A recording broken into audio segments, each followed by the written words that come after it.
एक बार गौतम बुद्ध अपने आश्रम में अपने सभी शिष्यों को शिक्षा दे रहे थे कि दुनिया की सबसे तेज छुरी हमारी जबान है और दुनिया के सबसे खतरनाक हथियार हमारे शब्द है, जो बिना किसी का खून बहाए लोगों को अंदर ही अंदर मार सकते हैं।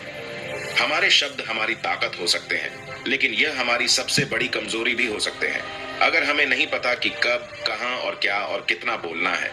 यदि हम सही समय पर सही इरादे के साथ सही शब्दों का प्रयोग करते हैं, तो यह हमें एक सफल व्यक्ति बनाता है। लेकिन अगर हम सही समय पर सही इरादे से सही शब्दों का इस्तेमाल नहीं करते, तो यह हमारे जीवन को नर्क से बदतर बना सकता है। तो दोस्तों, आज की स्टोरी के माध्यम से मैं आपको बताने वाला हूं कि चुप रहकर कैसे हम अपने जीवन को बदल सकते हैं। आपको चुप रहने की शक्ति का एहसास इस वीडियो में होने वाला है। वीडियो शुरू करने से पहले कमेंट बॉक्स में नमो बुद्धाय लिखकर वीडियो को लाइक जरूर करें। तो चलिए शुरू करते हैं इस कहानी को। जापान में एक बहुत ही प्रसिद्ध बौद्ध भिक्षुक रहा करते थे।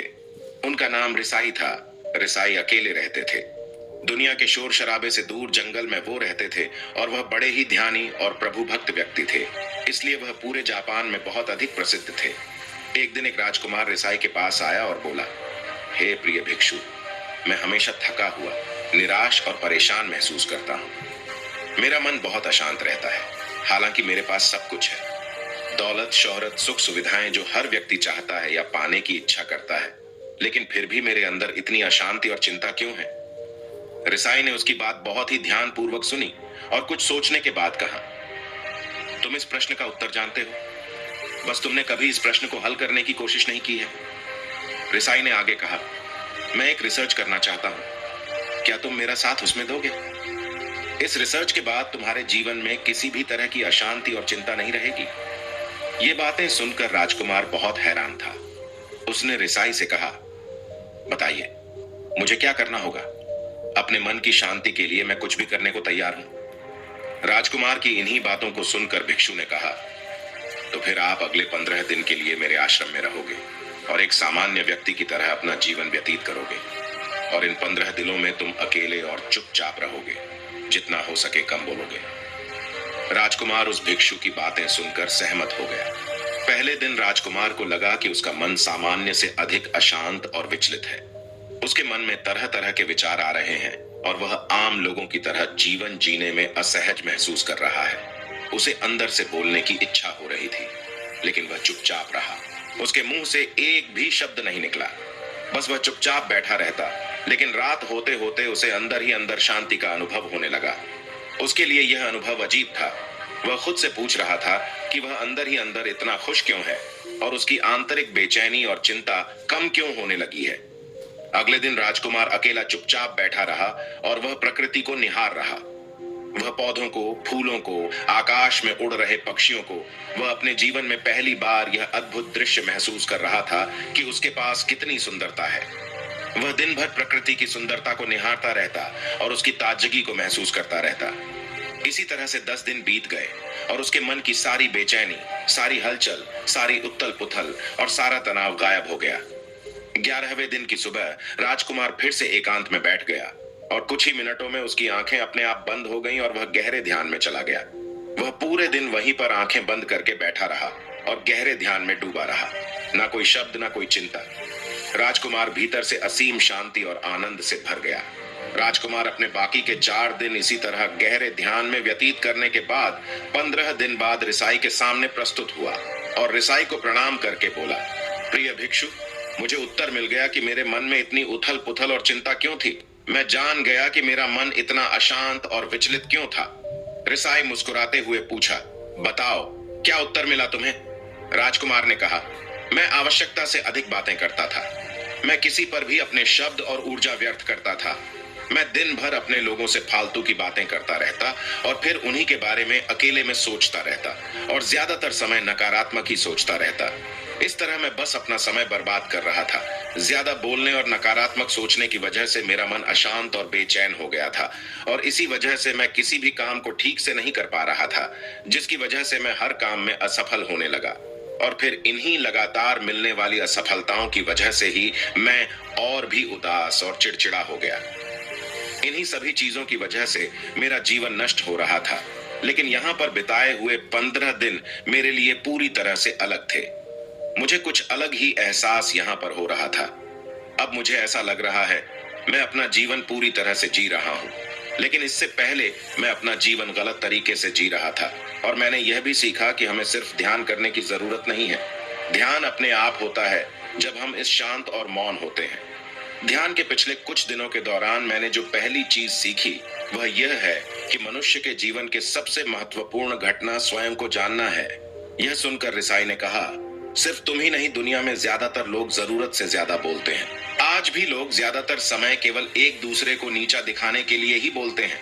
कुछ लोग ना चाहते हुए भी बातें करते हैं और अपना जीवन बर्बाद कर लेते हैं। रिसाई ने राजकुमार को चुप रहने का महत्व समझाते हुए कहा, एक बार गौतम बुद्ध से उनके शिष्यों ने पूछा, प्रिय बुद्ध, आप ज्यादातर समय चुप क्यों रहते हैं? बुद्ध ने कहा, क्योंकि चुप रहने से व्यक्ति अंदर से अनंत शांति की गहराइयों में होता हूं। मौन अपने भीतर उतरने की पहली सीढ़ी है। मौन के बिना स्वयं को जानना असंभव है। स्वयं को जानने और समझने का पहला नियम है कि मौन हो जाओ, उतना ही बोलो जितना अत्यंत आवश्यक हो, बेफिजूल की बातें करना छोड़ दो। तुम अचानक पाओगे कि 90% से भी ज्यादातर लोग व्यर्थ ही ज्यादा बोलकर अपना समय बर्बाद कर रहे हैं। ना बोलने का कोई भी नुकसान नहीं है, लेकिन यदि आप ज्यादा बोलते हैं तो आप अत्यधिक गलती कर देते हैं। अगर व्यक्ति कम बोलना शुरू कर दे दो, दुनिया की 90% मुसीबतें कम हो जाएगी, झगड़े फसाद कम हो जाएंगे, उपद्रव कम हो जाएंगे, अदालतें कम हो जाएगी। अगर लोग थोड़ा चुप रहना सीख लिए, संसार की बहुत सारी समस्याएं हैं, बहुत सारा उपद्रव सिर्फ बोलने से पैदा होते हैं। सारी बात मौन सीखने की है। जब तुम नहीं बोलते तब तुम एकांत में अकेले हो गए। भरे बाजार में भीड़ में खड्डे हो नहीं बोलते, हिमालय के शिखर में पहुंच गए। जिसने मौन की कला जान ली वो भीड़ डाब में भी अकेले होने की कला जान लेता है। वो अपने भीतर ही डुबकी लगाने लगता है। एकांत में तो आदमी स्वर्ग में है, दूसरे की उपस्थिति ही बेचैनी पैदा करती है। पहले तुम्हें चुप रहने की शक्ति को धारण करना होगा, इससे तुम अधिकतर ऊर्जा को बचा लोगे और फिर इस स्थिति में पहुंच जाओगे कि तुम कम बोलने लगोगे। अगर तुम किसी के यहाँ पर जा रहे हो और परेशान हो जाओ तो ऐसे में उचित है कि आंखें बंद कर लो और अपने में खो जाओ। वहां से आपको ताजगी महसूस होगी, क्योंकि तुम्हारे अंदर ही जीवन का वो स्रोत छिपा हुआ है, वह किसी दूसरे में नहीं है। इसके बाद राजकुमार उस रिसाई से पूछते हैं, आखिर कौन हमें अपने अंदर तक लेकर जाएगा? ये बातें सुनकर रिसाई बुद्ध कहते हैं, तुम्हें स्वयं ही अपने अंदर उतरना होगा और वहीं से परम राज्य जीवन का आनंद ले पाओगे। आनंद का यहीं से जन्म हुआ है, यहीं से तुम मौत में डूब जाओगे। यही तुम्हारा सूरज उदय होगा और यहीं से अस्त होगा। इसी प्रकार तुम बार बार डुबकी लगाओ। जब भी तुम डुबकी लगाकर लौटोगे वहां से तुम पाओगे, फिर ताजगी भरी जीवन की नई संपदा मिलेगी। इस नई शक्ति के जन्म होने से तुम्हारी थकान गई, उदासी गई, चिंता गई।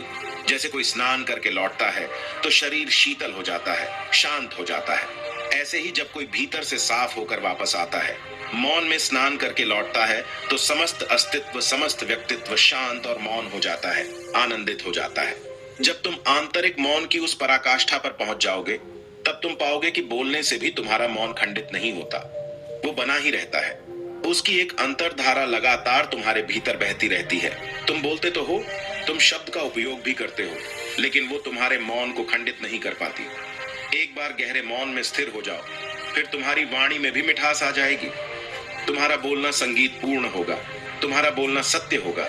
तुम बोलोगे तो दूसरों पर भी शीतलता छा जाएगी। जैसे ही तुम अंदर से चुप होते हो, तुम इतने शक्तिशाली होने लगते हो कि समाज की निर्भरता तुम छोड़ने लगते हो और तुम्हारे जीवन में एक मस्ती आती है जो केवल दीवानों के जीवन में होती है। तुम्हारे चेहरे पर एक नई रौनक आ जाती है, तुम्हारी आंखें किसी अमृत के समान हो जाती हैं और तुम अनंत शांति के समुद्र में डूबने लगते हो। इतना कहकर भिक्षु रिझाई ने अपनी बात खत्म की और वो मौन में चले गए। राजकुमार उनका धन्यवाद कर कर अपने महल में चला गया। दोस्तों, आपने भी अनुभव किया होगा कि बहुत ज्यादा बात करने से दिमाग अशांत हो जाता है, जिससे हम अपने दिमाग पर नियंत्रण खो देते हैं और साथ ही अपना ध्यान भी खो देते हैं। जो लोग बहुत ज्यादा बोलते हैं उनके पास किसी एक काम पर ध्यान केंद्रित करने की काबिलियत नहीं होती। वो अपने किसी भी लक्ष्य पर पूरी तरह से केंद्रित नहीं कर पाते। अगर हमारा दिमाग एक जगह केंद्रित नहीं है तो हम जीवन की सच्चाई नहीं समझ पाते और ना ही मनचाही सफलता कभी हासिल कर पाएंगे। इसके अलावा भी आपने देखा होगा कि जो लोग अधिक बोलते हैं वो अक्सर लोगों के बीच हंसी का पात्र बन जाते हैं। और जो लोग कम बोलते हैं और अपनी बात पर कायम रहते हैं, उन्हें लोगों से सम्मान मिलता है। लोग उनकी बातों को सुनते हैं और उन पर भरोसा भी करते हैं। जो लोग जरूरत से अधिक बोलते हैं और अपने विचारों के बारे में पक्के नहीं होते, उनका दिमाग स्थिर और विचलित रहता है, शोर से भरा रहता है। और एक अशांत दिमाग वाला व्यक्ति जीवन में किसी भी चीज में सफल नहीं हो पाता, क्योंकि वह किसी भी काम में फोकस नहीं कर पाता। यदि किसी व्यक्ति को यह पता है कि उसे कब, कहां और क्या बोलना है, तो वह व्यक्ति सच में बहुत बुद्धिमान है। और ऐसा व्यक्ति जहां भी जाता है, उसका व्यक्तित्व आकर्षण का केंद्र बन जाता है और वह जो कुछ भी करता है उसमें सफल अवश्य होता है। अगर हम किसी महान और सफल व्यक्ति के व्यक्तित्व को गहराई से देखें, तो पाएंगे कि वो कम बोलते हैं और कम से कम शब्दों में अपनी बात खत्म कर देते हैं। वो बोलने से पहले वो चीजों और जिसके बारे में उसे बोलना है, उनके बारे में गहराई से सोचते हैं। लेकिन जो लोग बहुत ज्यादा बोलते हैं, बहुत बार वो झूठ भी बोलते हैं और अपनी बातों से दूसरों के मन और विचारों पर कचरा डालते रहते हैं। वह ज्यादातर समय दूसरों की बुराई करते रहते हैं, इसलिए उनके अपने भी उनसे नफरत करने लगते हैं और उनसे बचने की कोशिश करते हैं। हमारे भारतीय उपनिषदों में कहा गया है कि हमारे शब्द वास्तविक ब्रह्म शक्ति हैं। मौन से धैर्य आता है, धैर्य से ध्यान और ध्यान से हम अपने जीवन के बारे में जागरूक हो जाते हैं। इसलिए अगर हम ज्यादा बात करते हैं तो हम मौन को खो देते हैं, जो मन की शांति का पहला स्तंभ है। दोस्तों, आज से हम भी चुप रहने का अभ्यास अवश्य करेंगे। आज से हम भी वही बोलेंगे जो जरूरी है और हम कोशिश करेंगे कि कम से कम शब्दों में अपनी बात खत्म करें। और हो सके तो कोशिश करेंगे कि रोज कम से कम 30 मिनट एकांत में चुपचाप बैठेंगे। और मुझे पूरा विश्वास है कि इससे हम सबके अंदर एक सकारात्मक बदलाव जरूर आएगा। इसी के साथ इस वीडियो को खत्म करते हैं। दोस्तों, उम्मीद करता हूं आपको इस कहानी से एक अच्छी सीख मिली होगी। ये कहानी आपको कैसी लगी हमें कमेंट बॉक्स में कमेंट करके जरूर बताएं और इस वीडियो को लाइक भी जरूर करें और साथ ही इस वीडियो को अपने दोस्तों के साथ जरूर शेयर करें, ताकि उन्हें भी इस कहानी से कुछ सीखने को मिल सके।